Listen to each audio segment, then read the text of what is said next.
guys, welcome back to Momina's Mixed Plate. So this week we kind of just got out of PLBW18, that is Bridal Week with L'Oreal Paris and PFDC.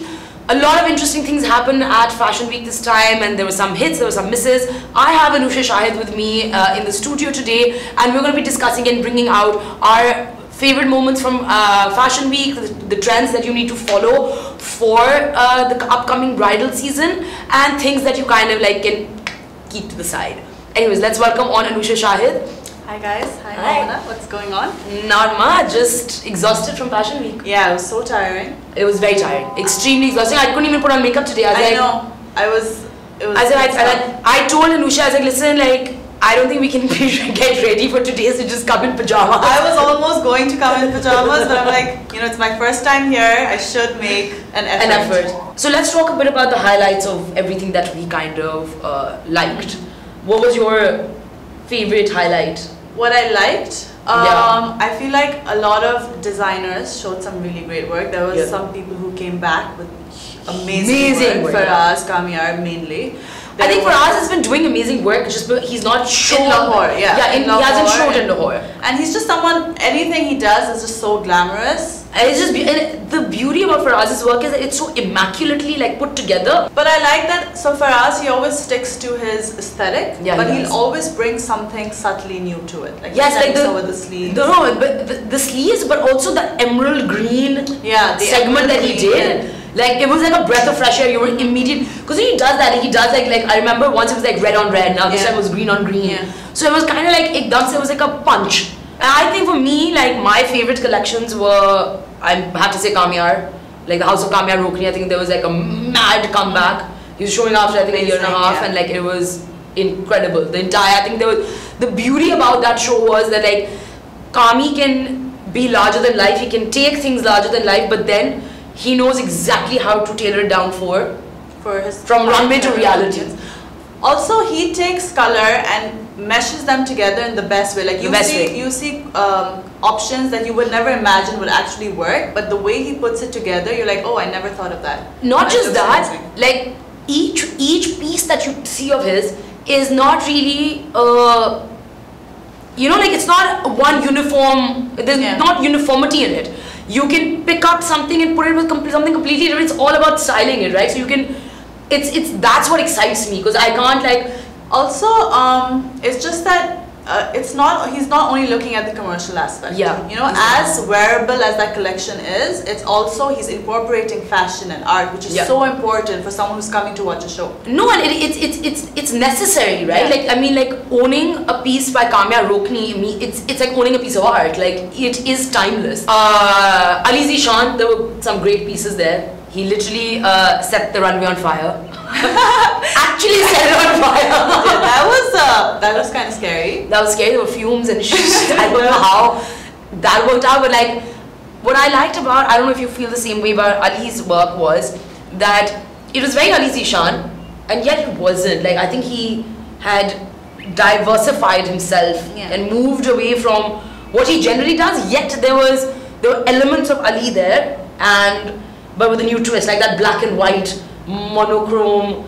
That was one of my favorites. That was one of my favorites. Or even the burgundy, you know, print on print with embroidery on it. I love that. See, the thing is, Ali came back after a year. Yeah. He hasn't shown for a year, and I think he's come back with it's just more refined. It's more refined. It's still the same elements, but it's just a lot more polished. Yeah. And there were things, again, a lot of investment pieces in this collection, which I think is so important. Another one I love, Misha. You can't go. I mean, I just love her. Like, I feel like she just sticks to who she is, and she kind of builds on that, and it just works. And it's a certain girl that, you know, wears Misha, and she has a school vibe, and Misha knows that. But I feel like almost any girl has a Misha vibe. You know what I mean? Like, I can see anyone picking up a Misha and rocking it, because it can be styled. It can be styled in so many. I mean, I have a few pieces from Misha that I just like am obsessed with, and I can take them day to night, from wedding wear to party wear to you jewel it up. Like, you know, there's a lot you can do with it. Coming back to more things I liked. I love some pieces from Nickie Nina. Yes. But the saris were beautiful. They were, I was very happy with what I saw. Yeah. Their color palette was very fun. And it was really the way fun. it was styled. And it was, yeah, the styling was really cool. Yeah, it was very nice.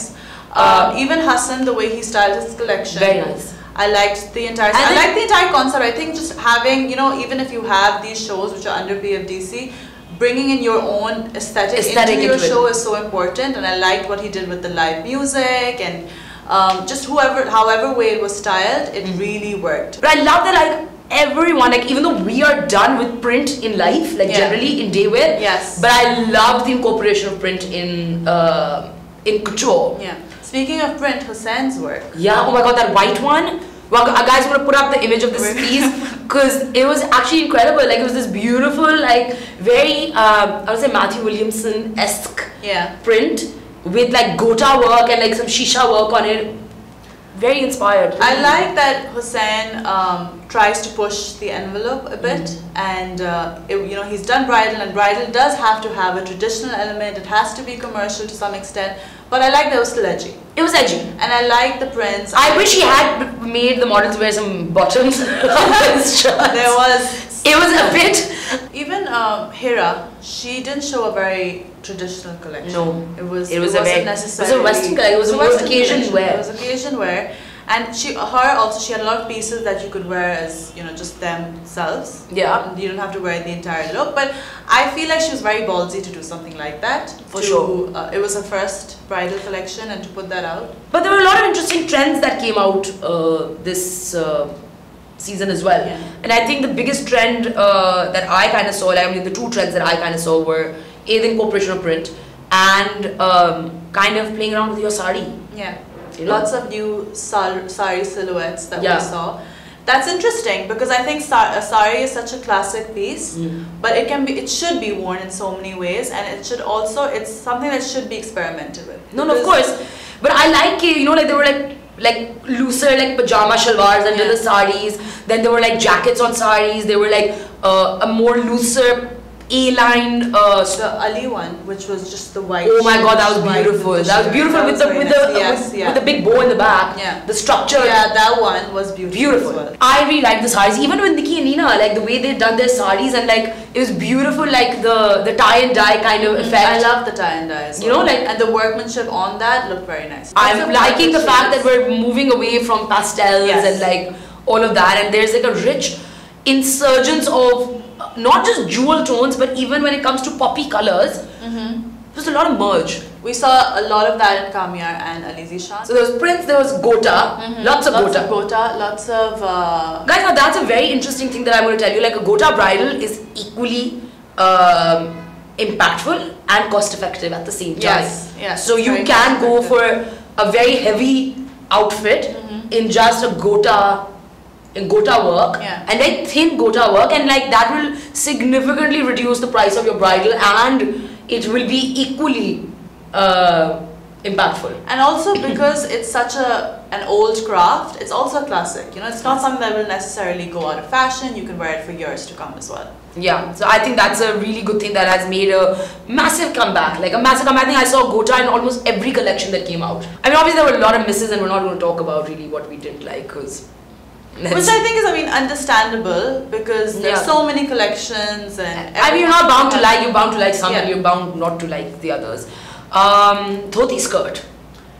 That's something, so I know that it's been coming in trend for a while, but I think that it really solidified this time. We saw a lot of people try it. Saira Shakira had one version, which I really liked. Which was really pretty, Yeah, it was very fun. But anyway, so next segment we're going to show you all our favorite looks. So, what our favorite outfits were collectively. And I hope you enjoyed the segment. If you have any questions, please comment below, and I'm always here to answer your questions.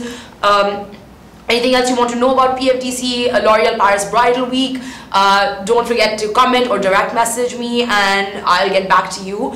And don't forget to subscribe, share, comment, and I'll see you next time. Take care.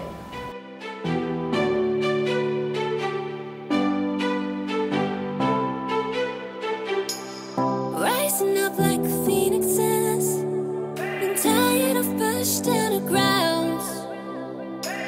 Speaking my heart.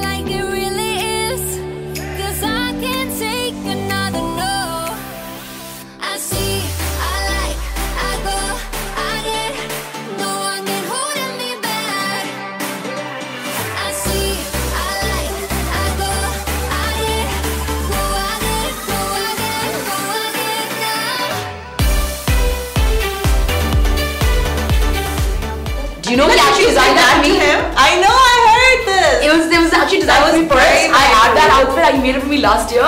And then it was such a beautiful piece. I'm calling it the Momina. Okay, I'll give that to you.